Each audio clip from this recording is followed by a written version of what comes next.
So next நாம் பார்க்குற ஒரு தத்துவ அறிஞர் வந்து விவேகானந்தா. இவர் எல்லாரையும் நம்ம எல்லாருக்குமே தெரியும்.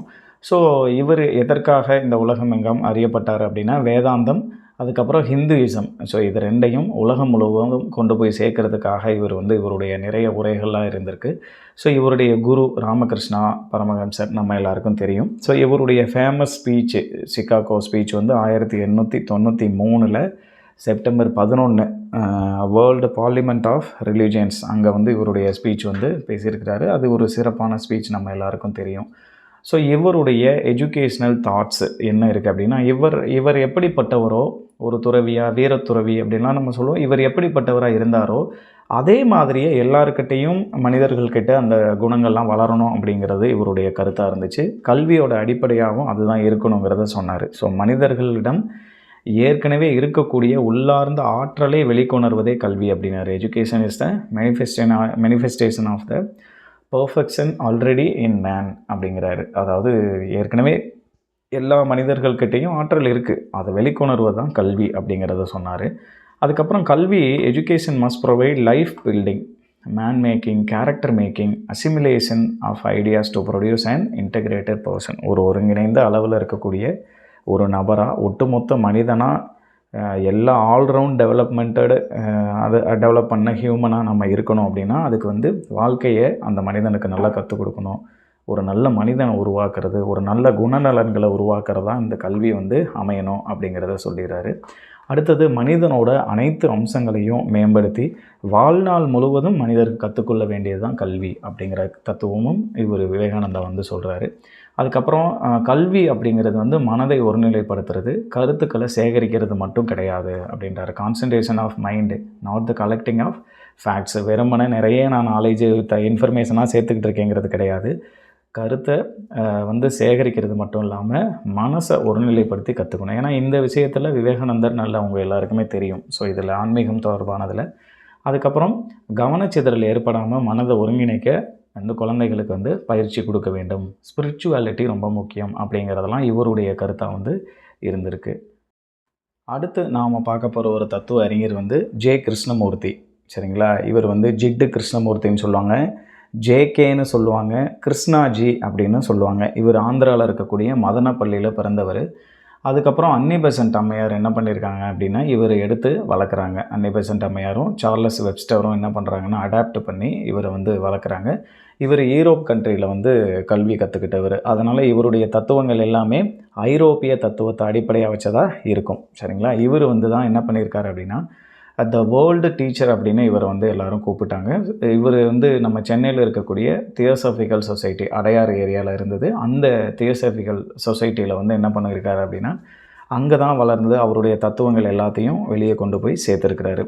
16 வயசுலேயே இவர் என்ன பண்ணுறாரு அப்படின்னா, அட் த ஃபீட் ஆஃப் குரு அப்படின்னு சொல்லிட்டு ஒரு புத்தகத்தை எழுதியிருக்கிறாரு. குருவின் காலடியல் அப்படின்னு சொல்லிட்டு. அதாவது இவருடைய புத்தகங்கள் எல்லாமே நேரடியாக இவரால் எழுதப்பட்டதில்லை. இவர் பேசின கருத்துக்கள் எல்லாமே தொகுக்கப்பட்டு புத்தகங்களாக வெளிவந்திருக்கு. நல்ல ஒரு நிறைய பேர் வந்து இவருடைய பேச்சை ஆர்வமாக இன்ட்ரெஸ்டடாக வந்து கேட்கக்கூடிய ஒரு நல்ல பர்சனாலிட்டி இவர். இவருடைய ஃபேமஸான ஒரு எஸ்ஸே ஒரு வந்து த noisy child and silent mind அப்படிங்கிறது வந்து ரொம்ப ஃபேமஸான எஸ்ஸே, குழந்தைகளை பற்றி சொன்னது.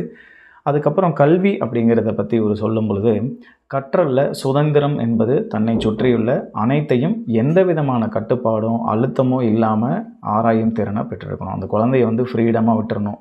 அதுக்கு ப்ரெஷரோ இல்லை எதுவுமே அந்த குழந்தைய வந்து கட்டுப்பாடுகள்லாம் விதிக்காமல் நீயே ஆராய்ச்சி பார்த்து கற்றுக்கோ அப்படிங்கிறத சொல்லதா இருக்கணும். அதுக்கப்புறம் இவருடைய தத்துவம் பார்த்திங்கன்னா, மாற்றம் உங்ககிட்ட இருந்து தான் தொடங்கணும், உங்ககிட்ட தான் இருக்குது, ஏன்னா நீ தான் மாற்றத்தோட விதை அப்படிங்கிறத வந்து சொல்லிடுறாரு. அதுக்கப்புறம் லெட்டர் டு ஸ்கூல், இதில் வால்யூம் 1 and 2 வந்து ரொம்ப முக்கியமானதாக அந்த புத்தகம் வந்து பார்க்கப்படுது இவருடையது. அடுத்தது இந்த ஜேகேவோட கல்வி தத்துவங்களை நாம் பார்க்கும் பொழுது இவர் என்ன சொல்கிறாருன்னா, மதிப்பெண் பட்டங்கள்லாம் அடிப்படையாக வச்சுருக்கக்கூடிய கல்வி முறையை வந்து எதிர்க்கிறார். இப்போ நடைமுறையில் இருக்க கல்வி முறை வந்து சரியானது இல்லை அப்படிங்கிறத சொல்கிறாரு. குழந்தையோட முழுமையான வளர்ச்சி வேணும் அப்படின்னு நினச்சிங்கன்னா இன்டெகிரேட்டடு கரிக்குலம் வேணும். நீங்கள் வந்து முழுமையான வளர்ச்சி வேணும்னா அதுக்கு தகுந்த மாதிரி கலைத்திட்டத்தை ரெடி பண்ணுங்கள் அப்படிங்கிறத சொல்கிறாரு. ஒவ்வொரு குழந்தையும் தன்னை புரிஞ்சுக்கிற அளவுக்கு கல்வி இருக்கணும் அப்படிங்கிறத சொல்லிடுறாங்க. அதுக்கப்புறம் வாழ்க்கையில் உளவியல் பிரச்சனைகளை ஒவ்வொரு குழந்தையும் தன்னோட உளவியல் பிரச்சனைகளை அவங்களே தெரிஞ்சுக்கிற அளவுக்கு நீங்கள் வந்து கல்வியை கொடுக்கணும் அப்படின்னு சொல்கிறான். அதுக்கப்புறம் அறிவுக்கு அப்பாற்பட்டு வாழ்க்கையில் நிறைய பொக்கிஷங்கள் இருக்குது, நிறைய பகுதிகள் இருக்குது. அந்த குழந்தைங்க அது எல்லாத்தையும் அனுபவிக்க வைக்கணும் அப்படிங்கிறதையும் முக்கியமான விஷயமா சொல்லப்படுது. அதுக்கப்புறம் நம்ம ஏற்கனவே பார்த்த மாதிரி ஆர்ட்டு, கிராஃப்ட்டு, டான்ஸு, மியூசிக்கு, debates, swimming, sports, athletics, gardening, yoga இதெல்லாம் வந்து நீங்கள் கல்வியில் கலைத்திட்டத்தில் சேர்க்கலாம் அப்படிங்கிற ஒரு சஜஷனை வந்து இவர் தர்றாரு. அப்புறம் சுதந்திரம் அப்படிங்கிறது வந்து ஒழுக்கத்தின் வழியே ஏற்படாது. நீங்கள் வந்து ரொம்ப பயங்கரமாக அவங்கள கண்ட்ரோல் பண்ணி டிசிப்ளின் சொல்கிறதுனால சுதந்திரம் வந்து ஏற்படாதுங்கிறது இவருடைய கருத்தாக இருக்குது. அப்போ அவர்களுக்கு வந்து நீங்கள் உண்மையான ஃப்ரீடம் கொடுக்கும் பொழுது தான் அது கிடைக்கும் அப்படின்னு சொல்லிடுறாரு. அதுக்கப்புறம் ஒரு ஆசிரியர் ஒரு வந்து ஃபியர்லெஸ் ஒரு பயமில்லாத ஒருத்தராக நடந்துக்கும் பொழுது அப்போ தான் அந்த குழந்தையும் பயமில்லாத ஒருத்தராக வந்து நடந்துக்கும் அப்படிங்கிறது இவருடைய கருத்து.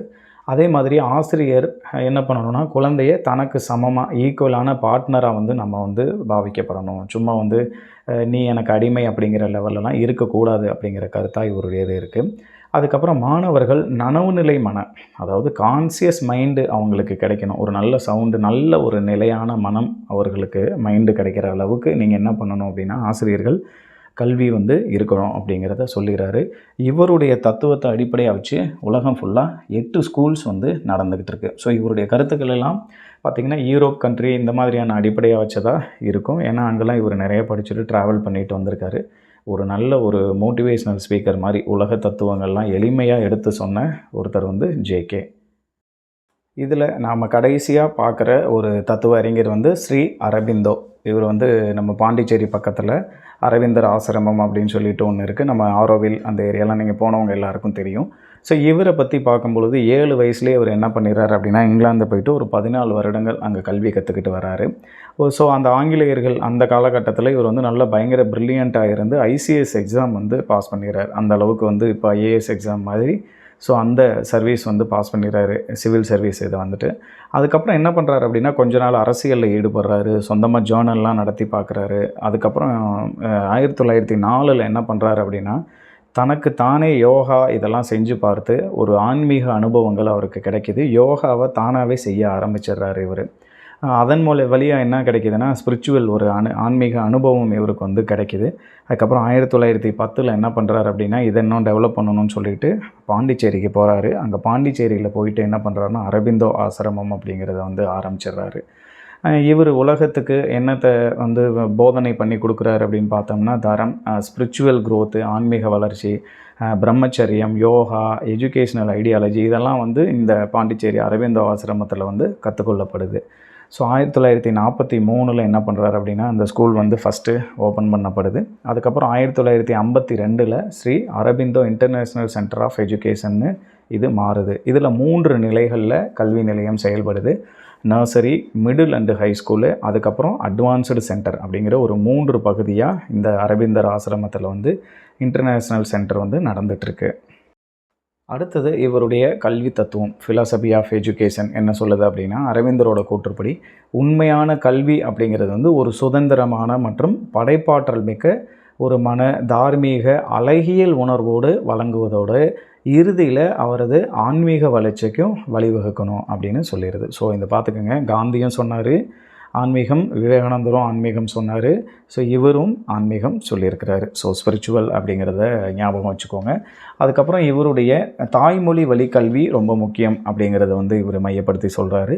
குழந்தை மைய கல்வி, எல்லாருமே குழந்தை மையம் தான் சொல்கிறாங்க. அதாவது குழந்தையை அடிப்படையாக வச்சு குழந்தைக்காக தான் கல்வி அங்கே நடக்கணும், நிகழ்வுகள் எல்லாமே அப்படிங்கிறத சொல்கிறது தான் குழந்தை மைய கல்வி. கல்வி மனப்பான்மை குழந்தையோடைய உளவியல் தேவைக்கு ஏற்ற மாதிரி அமையணும். இந்த ஆப்டிடியூட், மென்டல் ஆப்டிடியூட்ஸ் எல்லாமே சரிங்களா, அதெல்லாம் வந்து குழந்தையுடைய உளவியல் தேவை எப்படி இருக்குது, அது அந்த வயசுக்கு எப்படி நடந்துக்கணுங்கிறத அடிப்படையாக வச்சு தான் இருக்கணும் அப்படிங்கிறத சொல்லிடுறாரு. அதுக்கப்புறம் உடல் தூய்மை அடைதல் தேவை. இவர் வந்து வித்தியாசமாக, ஏன்னா யோகா இதெல்லாம் இவர் பண்ணும்போது உடலை வந்து சரியாக்கி தூய்மையாக்கி வச்சுக்கணும், அது ரொம்ப முக்கியம் அப்படிங்கிறாரு. கல்வி பிரம்மச்சரியம் அடையதில் வந்து அடிப்படையாக அமையணும் அப்படிங்கிறதும் இதெல்லாம் இவர் சொன்ன கருத்து தான் தனியாக பார்க்கும்போது. ஏன்னா மற்ற யாரும் இந்த மாதிரி சொல்லலை. யோகாவை இவர் அடிப்படையாக வச்சு பிரம்மச்சரியத்தை எல்லாத்துக்கும் கற்றுக் கொடுக்கறதுனால இது அடிப்படையாக இருக்கணுங்கிறத சொல்லிடுறாரு. அப்புறம் ஒரு குழந்தைய ஒரு முழு மனிதனாக மாற்ற அனைத்து திறன்களும் வளர்க்கணும். ஒரு குழந்தை ஒரு முழுமையான ஒரு நல்ல மனிதனாக இருக்கணும்னா என்னென்ன திறன்கள் தேவையோ அது எல்லாத்தையும் வளர்த்து கொடுத்துடணும் அப்படின்னு சொல்லிடுறோம். அதுக்கப்புறம் கல்வியானது ஆன்மீகத்தை அடிப்படையாக அமைத்திருக்க வேணும். அப்புறம் இல்லைன்னா என்ன ஆகும் அப்படின்னா ஊழலுக்கு வழிவகுத்துரும். அதுதான் வந்து என்ன சொல்கிறாங்க, எஜுகேஷன். அதாவது B a religious thing in education, otherwise it will spread corruption அப்படின்னு சொல்கிறோம். ஸோ ஆன்மீகத்தை அடிப்படையாக இருந்துச்சுன்னா நல்லாயிருக்கும், இல்லைன்னா கரப்ஷன் ஆயிரும்னு இவருடைய கருத்து. ஸோ வந்து கரிக்குலம் வந்து எப்படி இருக்கணும்னா, மாணவர்கள் விரும்புகிற வகையில் கரிக்குலம் வந்து இருக்கணும். ஆசிரியர் வந்து மாணவர்களுக்கு உதவுற ஆளாக, வழிகாட்டியாக செயல்படணும் அப்படிங்கிறத சொல்லிடுறாரு. ஸோ இதெல்லாம் தான் நம்ம இந்தியன் ஃபிலாசபர்ஸ் சொன்ன கல்வி கருத்துக்கள். இதுக்கு அடுத்த வீடியோவில் வந்து வெஸ்டர்ன் ஃபிலாசபர்ஸ் ஒருத்தரும் என்னென்ன கல்வி கருத்துக்கள் முக்கியமாக சொல்லியிருக்காங்க அப்படிங்கிறத பற்றி நாம் பார்ப்போம். நன்றி.